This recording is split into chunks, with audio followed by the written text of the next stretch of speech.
Hallelujah. Ngoya kunamata namata. Amen. Tikasata kubatsira pana pamakomba wacho haudi kunamata. Amen.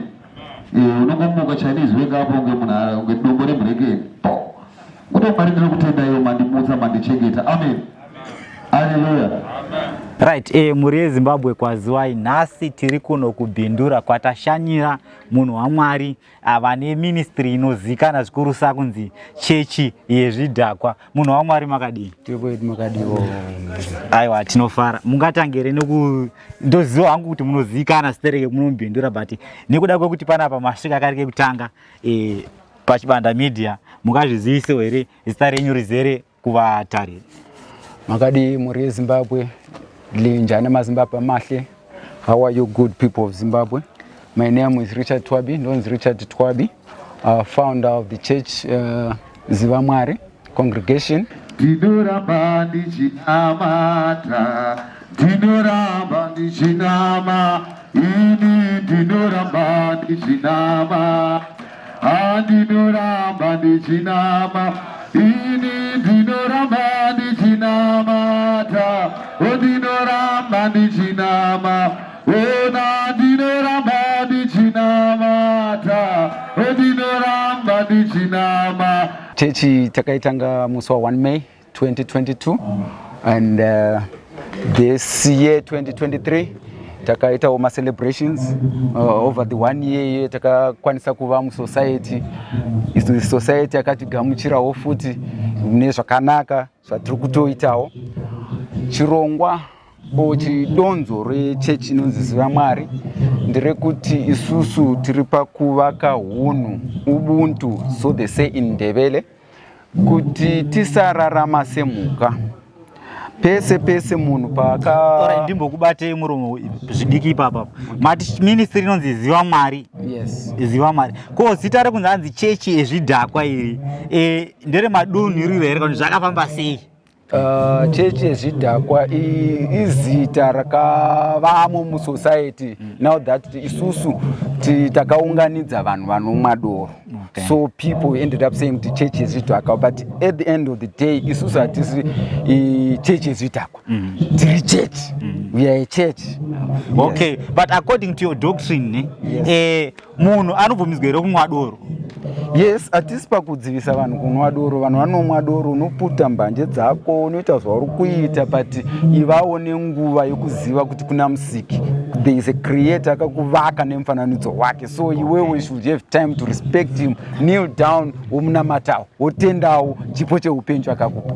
Okay. Yes. Saka alright. Imimi munenge munonamata, ndingade kuziva nzira yenyu yamunonamata naye Mwari. Uye Mwari wamunonamata ndeupi chaiye? Mwari watonamata, Mwari anonamata nemunhu wese. Endi kunamata kwatoita hakuna kusiyana nemamwe machechi soizwa muri kuonawo. Chatisingade isusu pa 1 hour iyo yatoungana nemacongregants, atidi munhu anosvita fodla, atidi munhu anomwa doro.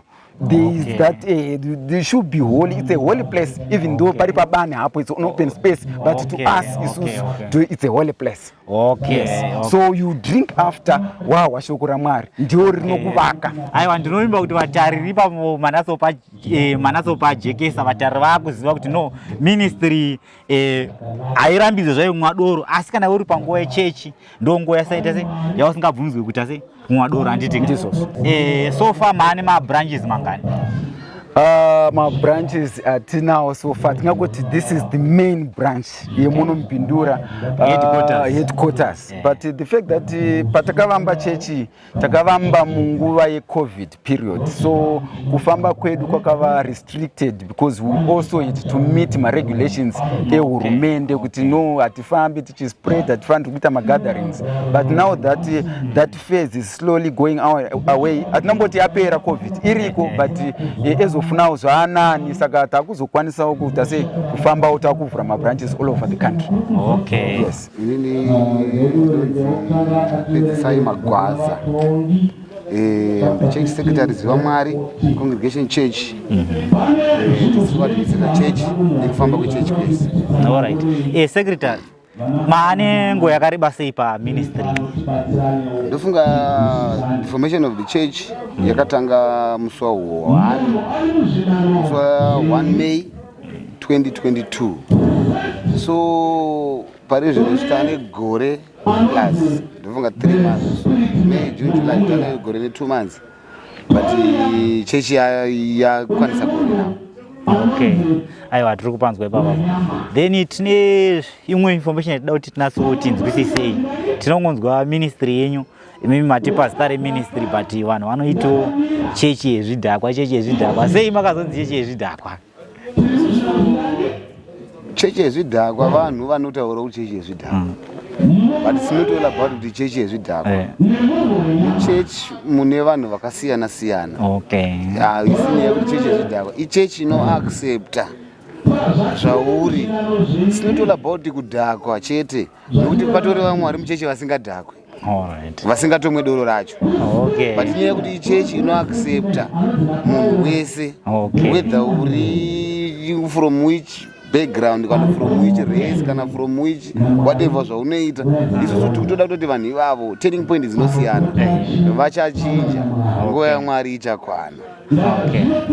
Aiwa ndizvozvo. Mungade kuti kudii mashoko enyu ekupedzisira kune vamwe masangano nevatariri vakakutarisai panguva ino?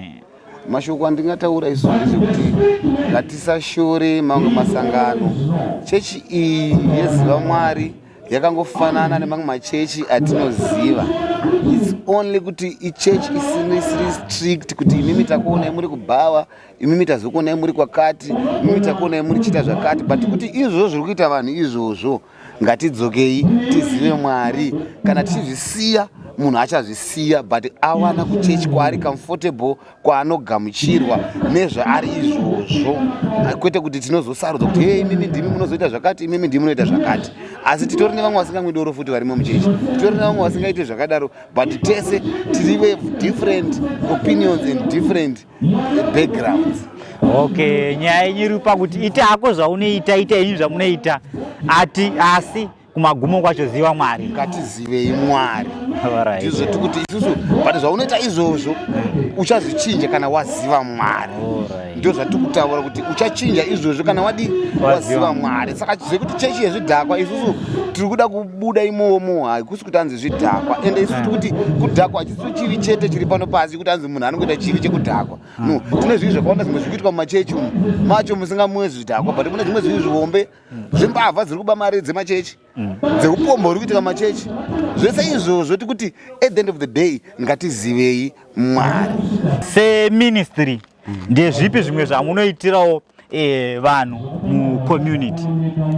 Alright, the fact that vanhu vakati embrace vakatigamuchira musociety yatogara, isusu tiri pakudzivisa zvinhu zvakaipa muvanhu. This is why takatora mayouth tikafoma timu yebhora yatinayo social soccer team kuti vanhu vasamwa zvinhu zvinodhaka, vasaputa mbanje, we trying to curb that. So isusu futi sechechi takaenda out there tikaongorora kuti kune vanhu vari kutambura vasina chavanazvo. So we ended up donating kwamasembura nekutenda children's home.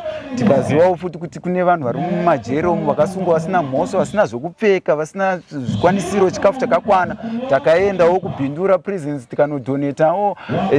We went as far as Rushinga old people's home help age center tikanodonatawo. Izvezvi right now tine masaga tinawo mushopu ane zvekupfeka kwatiri kutsvaga kuenda kunodonatawo. Yes, and very soon sometime maybe next week tiri muHarare momo muchangozvizivawo kuti no vasvika pane kwatiri kuenda kunodonatawo. Amanda wezaziva kuti Mwari maoko mudenga Mwari wakanaka. Ena maoko mudenga Mwari tumberayo Mwari wakanaka.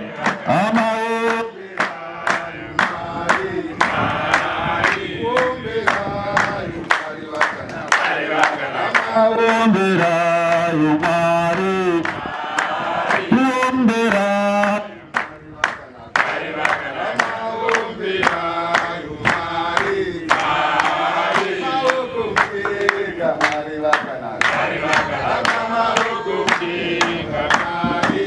imimi semukuru this ministry mune amwe maministry amai kwamaimbobata basa raMwari muri ikoko here kana kuti makangotangira kubata basa raMwari muri this ministry? Inini, I grew up in the Muslim society.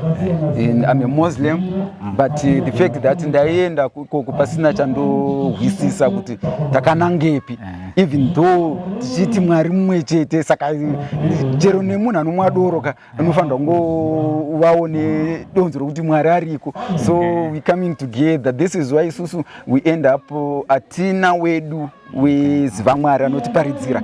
We hire from different churches, from different evangelists akasiyana siyana, Anglican, any other church is free to come and usher the word to us. Torigamuchira because Mwari mumwe chete. All right. Vanoda kuzobata basa raMwari vaine imwe zvikurusa vanenge vari munharaunda mubhindura muno kana tiwa mwana unobva kunzvimbo dzakasiyana siyana, munobatika papi ministry? Tobatika muTrojan Mine, cell number or WhatsApp group redu riripo reziva Mwari. My number is 0774 489 653 774 489-653. Vakasununguka all over the country vari kuda kuuya kuzoparidza. Uyai shoko rimwe chete, harina kuti ndere Zayoja, harina kuti ndere FM, harina kuti ndere ziva Mwari. Shoko ishoko ndera Mwari. This is why tishandisa Bible rimwe chete. Alright, haiwa tinotenda munhu waMwari. Thank you. Ngatisangane pane zvimwe zvikamu nditika. Ndizvozvo. Alright. Thank you.